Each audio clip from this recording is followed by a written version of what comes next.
नमस्कार विद्यार्थियों, कैसे हो? सब ठीक होंगे। आइए आज हम संज्ञा प्रकरण के ऊपर चर्चा करते हैं। तो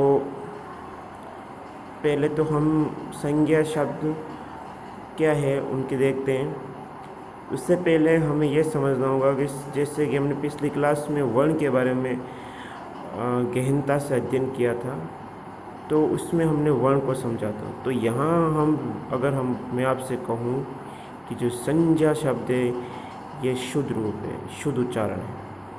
क्योंकि हम संज्ञा बोलते हैं, लेकिन आपको पता होना चाहिए वास्तव में क्या इसमें है, नहीं है। इसमें क्या है? इसमें संज्ञा है।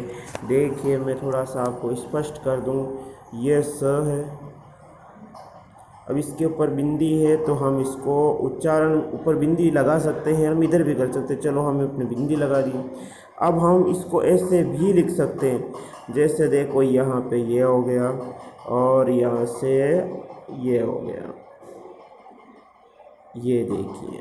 तो क्या हम इसको ऐसा लिख सकते हैं? ये वाला जे है, जी हाँ, हम ऐसा लिख सकते हैं। अब आपको ये भी पता होना चाहिए कि इसमें क्या है, ज तो आधा है और ये पूरा है। लेकिन हम इसका उच्चारण करते समय अधिकतर हम इसका उच्चारण में संज्ञा बोलते हैं, जो कि इस प्रकार होगा। देखिए, स न ग और या संज्ञा बोलते हैं, और संज्ञा शब्द है ही नहीं। सही तो ये वाला है। हुआ कि नहीं हुआ? तो हम इसको बोलने में तो हम संज्ञा बोलते हैं ज़्यादातर, लेकिन वास्तव में सही रूप इसका संज्ञा है। चलिए हम आगे बढ़ते हैं। तो अब हम देख रहे हैं यहाँ पे कि जो शब्द है, निम्नलिखित शब्दों में रेखांकित शब्दों पर ध्यान दें। जो शब्द दे रखे हैं इनका रेखांकित शब्दों को हम ध्यान देंगे, समझेंगे संज्ञा शब्द। तो देखिए, यहाँ सबसे पहला उदाहरण आपको नज़र आ रहा होगा।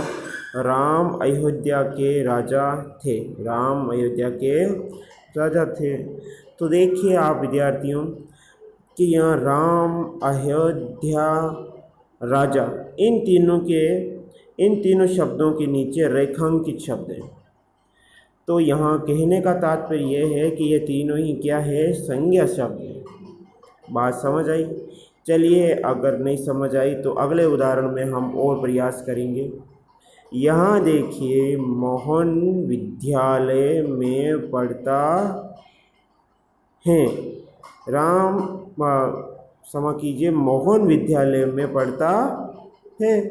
तो यहाँ पे देखिए आप ध्यान से, मोहन विद्यालय, यहाँ दो शब्द ऐसे हैं जिनके नीचे रेखांकित है। इसका अर्थ ये है कि ये दोनों शब्द क्या है, संज्ञा शब्द है। क्या है? संज्ञा शब्द है। चलिए आगे देखिए, अगला जो तीसरा नंबर का जो उदाहरण है वो है हिमालय एक ऊंचा पर्वत है। हिमालय कैसा है? एक ऊंचा पर्वत है। तो यहाँ पर यह ध्यान देने योग्य बात है कि हिमालय एवं पर्वत, इन दोनों के नीचे रेखांकित शब्द है। तो आप समझ गए होंगे विद्यार्थियों कि ये दोनों क्या है, संज्ञा शब्द है। चलिए एक और उदाहरण लेते हैं। यहाँ लिखा है, मीरा को नदी में गंदगी देखकर क्रोध आ गया। आपको भी आता होगा, गंदगी देखकर क्या आ गया, क्रोध आ गया। देखिए यहाँ इस वाक्य में मीरा, नदी और दिख रहा है कोई नहीं। यहाँ दो ही ऐसे शब्द हैं जिनके नीचे रेखांकित शब्द किया है। तो ये क्या है, ये संज्ञा शब्द है। अब यूँ तो हम और भी शब्द हैं जिनमें और भी किया जा सकता है, लेकिन हम केवल रेखांकित शब्द की बात कर रहे हैं, इसलिए हम दो कोई संज्ञा शब्द मान सकते हैं। और तो कई शब्द और, गंदगी भी है, क्रोध भी है। हम इसका विश्लेषण में देखेंगे तो ये कुछ और संज्ञा के उदाहरण आते हैं, लेकिन अभी रेखांकित शब्द की बात चर्चा कर रहे हैं। तो मीरा को नदी, तो यहाँ मीरा और नदी दोनों शब्द रेखांकित शब्द हैं। बात समझ आई होगी आपको। चलिए अब देखिए, इन रेखांकित शब्दों से किसी व्यक्ति, वस्तु, भाव आदि का बोध होता है, ज्ञान होता है, परिचय होता है, संज्ञान होता है। बोध का मतलब मालूम होता है, आपको पता हुआ ना इनसे। तो इसको बोध हम दूसरे पर्याय शब्द जो मैंने उच्चारित किए उनको भी ले सकते हैं, लेकिन बोध शब्द अच्छा रहेगा आपको समझने के लिए, इसका भी प्रयोग कर सकते हैं। ऐसे शब्दों को संज्ञा शब्द कहते हैं। ठीक है, ऐसे ऐसे शब्दों को ऐसे उच्चारण किए। परिभाषा कुछ इस प्रकार है, देखिए, किसी व्यक्ति, स्थान, वस्तु, भाव, गुण, व्यापार इत्यादि के नाम को संज्ञा कहते हैं। तो विद्यार्थियों, हमने कहा पिछली क्लासों में हमने पढ़ा था वर्ण के बारे में, और वर्ण के समूह को शब्द कहते हैं। तो यहाँ हम लिखेंगे तो थोड़ा सा इसमें समायोजन यूँ कर लेना है कि किसी व्यक्ति, वस्तु, स्थान, जो ये वाली परिभाषा देखो, व्यापार इत्यादि के नाम के शब्दों को संज्ञा कहते हैं। नाम के शब्दों को संज्ञा कहते हैं। इत्यादि के नाम के शब्दों को संज्ञा कहते हैं। यह शब्द का थोड़ा सा नया इसमें जोड़ लेंगे तो हम परिभाषा में एक अच्छी और पूर्ण परिभाषा, स्पष्ट परिभाषा बन जाएगी। इत्यादि के नाम के शब्दों को संज्ञा कहते हैं। ये शब्द होंगे तभी तो हम लिखा है, तभी तो शब्द है ना, तो ये परिभाषा अच्छी रहेगी। अब आइए देखिए हम संज्ञा कितने प्रकार की होती है। तो विद्यार्थियों, संज्ञा क्या बोल रहे हैं फिर भी अभी, संज्ञा 3 प्रकार की होती है। उच्चारण में ज़्यादातर हम के बोलेंगे, थोड़ा ध्यान रखें। तो 3 प्रकार की होती है। तो अब वो 3 प्रकार की कौन कौन सी होती है, तो देखिए इधर नंबर 1 लेते हैं। नंबर 1 आपको दिख रहा होगा, व्यक्तिवाचक संज्ञा। कौन सी होती है? व्यक्तिवाचक संज्ञा। अब जैसे कि नाम से पता चल रहा है कि व्यक्ति है, तो इसका अर्थ तो ये हुआ कि किसी व्यक्ति विशेष पर ही ज़्यादा बहुत ध्यान दिया जाएगा। आइए देखते हैं हम इसकी परिभाषा। जिस शब्द से किसी एक ही व्यक्ति, स्थान अथवा वस्तु का बोध हो वह व्यक्तिवाचक संज्ञा कहलाता है। वापस सुनिए, जिस शब्द से, जैसे मैंने उसमें ऐड करवाया, आपको जुड़वाया था मैंने शब्द, तो यहाँ शब्द आ रहा है ना शब्द। देखिए, जिस शब्द से किसी एक ही व्यक्ति, यहाँ किसी एक ही व्यक्ति का, किसी केवल एक ही व्यक्ति, ध्यान रखने की बात है, यहाँ व्यक्ति, केवल एक व्यक्ति की बात हो रही है। स्थान, व्यक्ति के समान आप स्थान को ले सकते हैं, अथवा कोई वस्तु हो सकती है, का बोध हो कि एक का होना चाहिए हो, वह व्यक्तिवाचक संज्ञा कहलाता है। यह व्यक्तिवाचक संज्ञा कहलाता है। जैसे राम, देखो राम एक, कृष्ण, मथुरा ये शहर का नाम है, जयपुर शहर का नाम आ गया, हिमालय, गंगा, रामायण इत्यादि। ये जो शब्द हैं ये किसी एक व्यक्ति विशेष का बोध करा रहे हैं।